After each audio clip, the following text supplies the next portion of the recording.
My second update is on the Boston Public Schools Systemic Improvement Plan.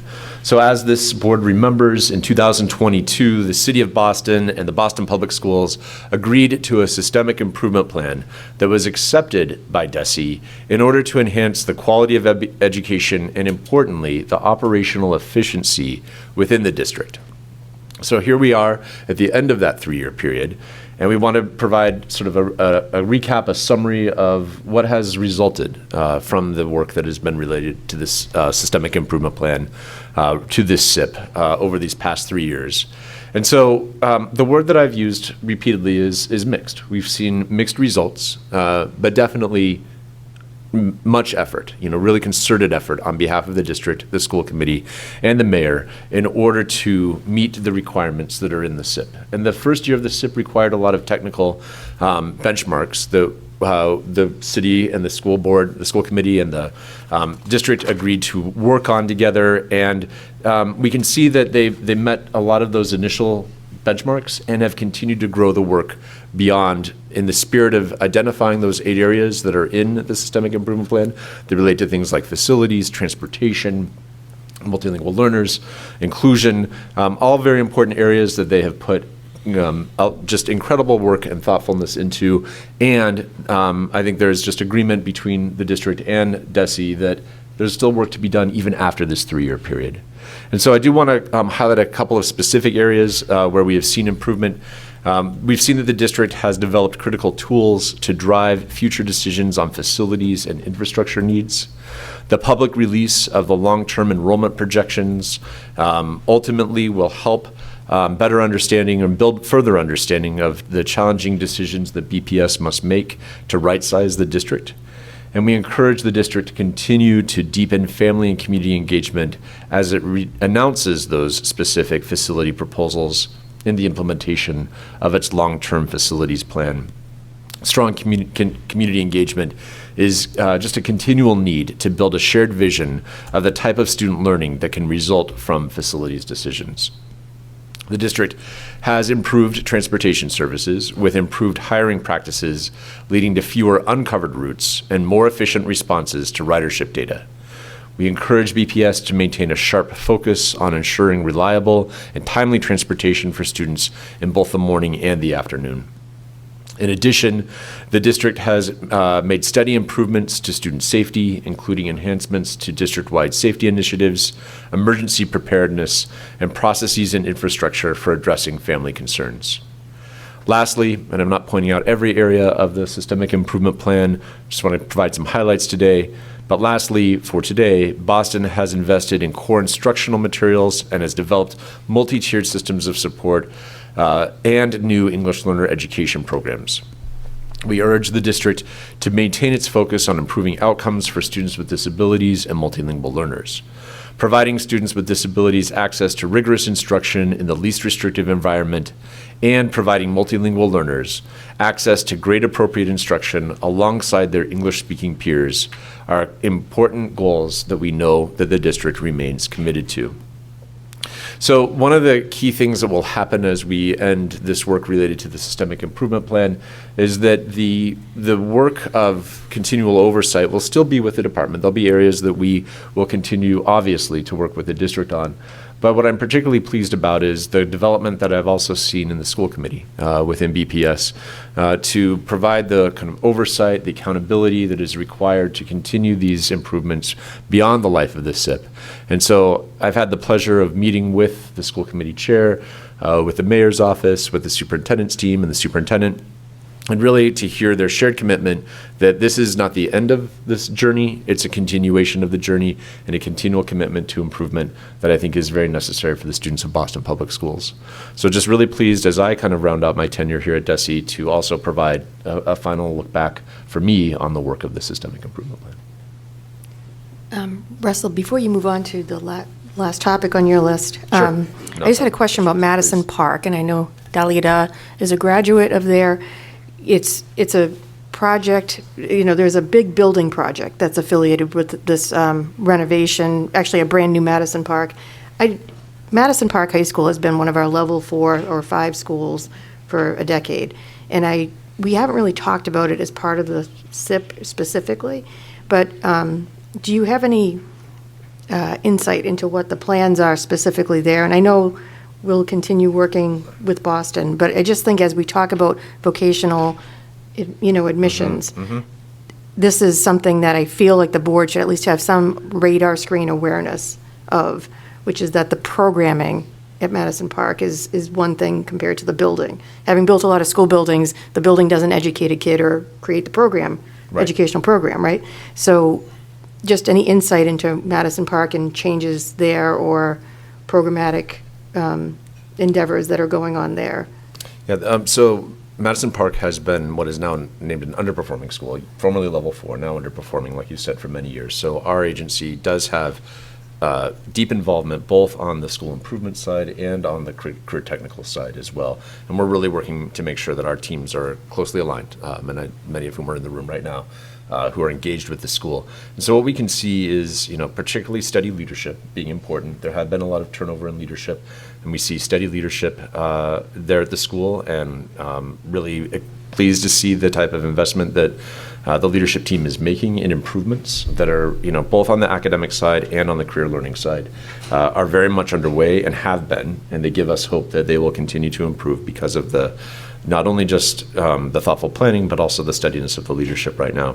And we appreciate the district's commitment to continuing to work to grow the career side so that it is more responsive to the needs of industry in the Boston area, where we know that there can just be even further opportunities for students because of the way in which there's a need for students to graduate from our high schools, particularly Madison Park, ready for career fields that are in high demand right now and need highly skilled students entering into the career field. And so we are hopeful that the work will continue on in the steady way that it is growing right now, and that it will proceed into the future, again, because of steady leadership and really very integrated planning between both the academic and the vocational side. Thank you. Member Moriarty. I'd like to probe a few things about this a little course. deeper, if I could. One of the glaring operational challenges that led to this MOU and the conversation preceding it was transportation. I don't recall hearing much about that outcome just now. What is the status of transportation in the Boston Public Schools right now? Yes. So the goal that we set, or that the district set, in combination with the school committee and the city, was a benchmark of 95% on-time arrivals in the morning. The district has not met that target entirely, and we know that. We have seen steady improvement.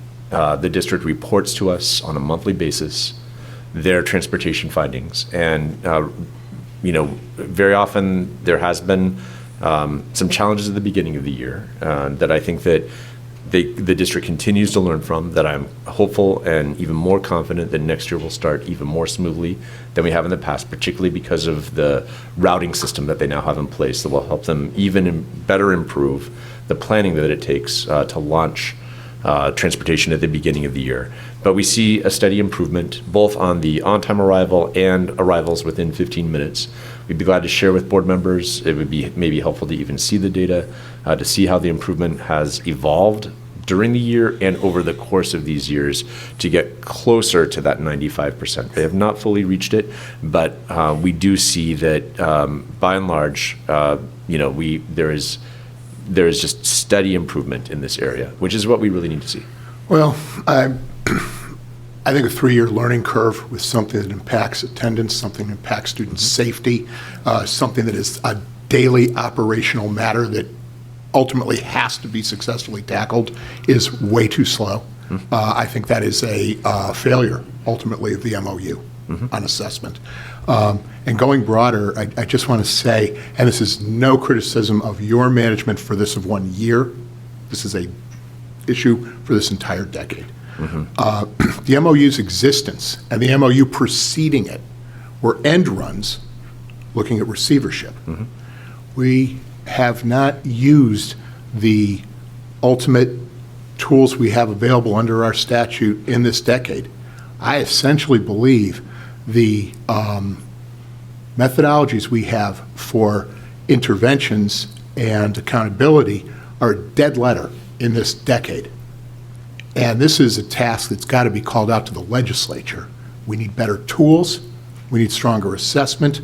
We need to be able to fulfill our constitutional duty when a district is not in a timely way solving profound operational problems and ultimately not educating its children adequately.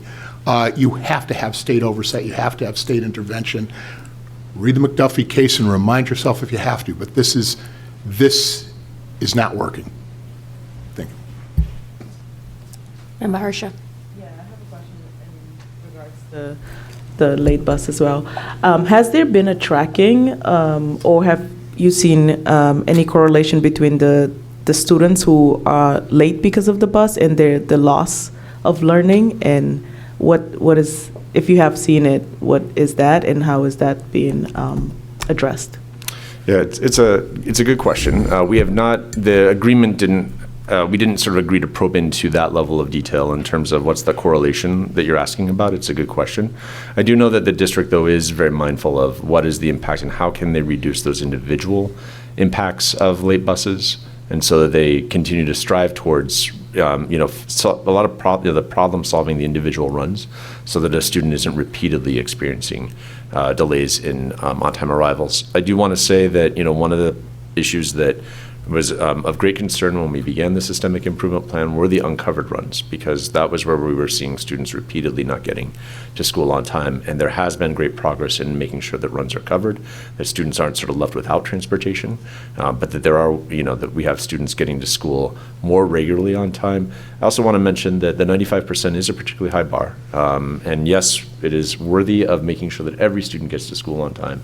As we look at, across the nation, comparisons, that being in the high 90s is, being in the 90s is, not unusual across the country, given, things that are even beyond sometimes a bus driver's control, like traffic and whatnot too. So still a work in progress. I'm still sensing the strong, not even sensing, I can see the strong commitment from the district, the mayor's office, and the school committee in addressing this.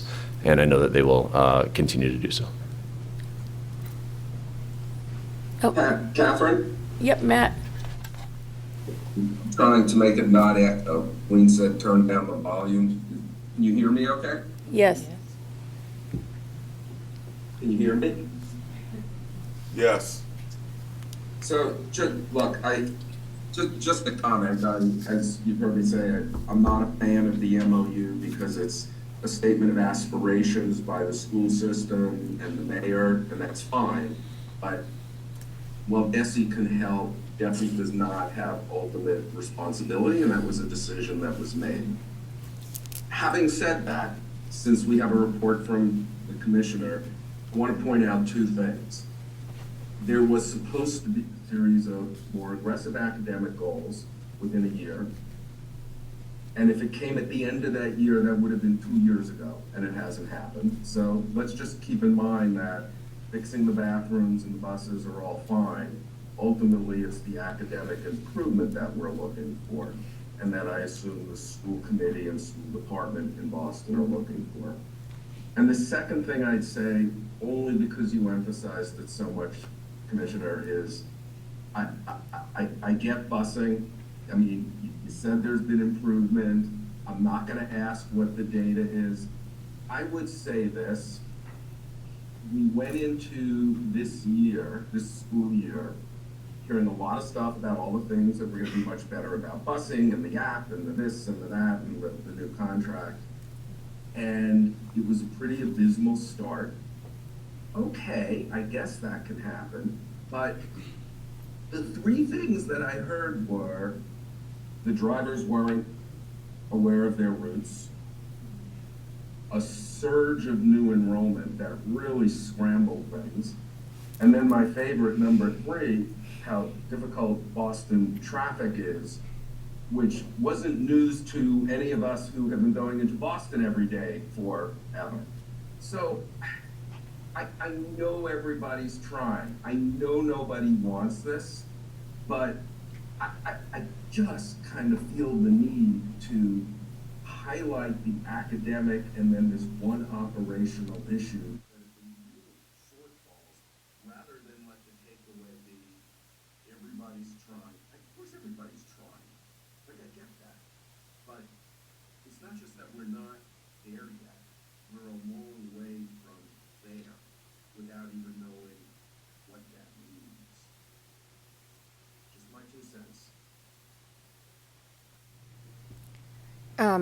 Having, been part of this discussion for many years now, and in terms of going forward, what's the next step, right? Because there were, these interventions, right, under this plan were specifically not related to academic outcomes. And that was because there were a lot of operational things, and we figured we'll give this, the new mayor especially time to deal with the academic vision and those sorts of things, right? These are the operational items on facilities and transportation that perhaps the state, can actually help the district with. And I don't want that opportunity to be foregone by the Commonwealth, by the city of Boston. Just like the city of Lawrence basically gave the state its public schools in 2010.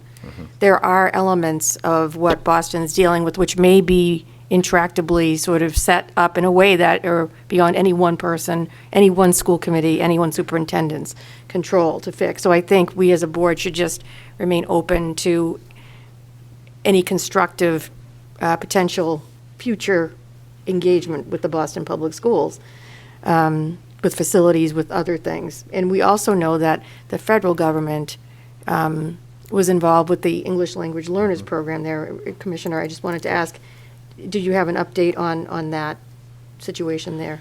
Yep, happy to provide an update, particularly on the work around multilingual learners.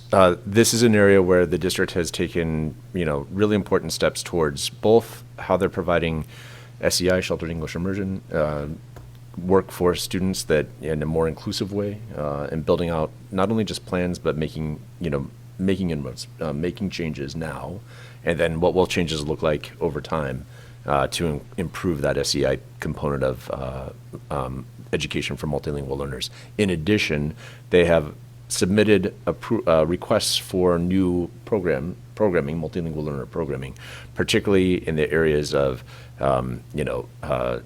bilingual education, dual language, which will really help to maintain the assets that students bring into our schools as multilingual learners. And we're pleased to see the progress in both. And that there has been, good communication between the district, us, and the Department of Justice, so that there isn't, sort of like mixed messages coming from the different parties, that we're all working towards alignment of understanding of both meeting the compliance requirements as well as improving the substance of education outcomes for students who are multilingual learners. Okay, great. Yanis, Member Sikis. Yeah, just to add on to that, something else that's on my mind, just on the topic of funding, is school meals and how academics are dependent on this transportation factor that we were just talking about. And if that students aren't showing up to school on time, then they're probably not going to get to their school meal on time, and that will have an effect on their learning for the remainder of the day. And so I think that's an important factor to think about as well in those conversations too, because I know I have trouble learning when I'm not fed either. So, yeah. It's funny you bring that up, Member Sikis, because we just started the day talking about, absenteeism. Yeah. And here we have an effort of students trying to get to school, but they aren't getting there because of Right, transportation. right. So this is a very adult problem, getting in the way of kids learning. Yeah. And it seems to me that we can fix the adult problems, right, for kids. We, as a board, aren't necessarily in charge of that right now.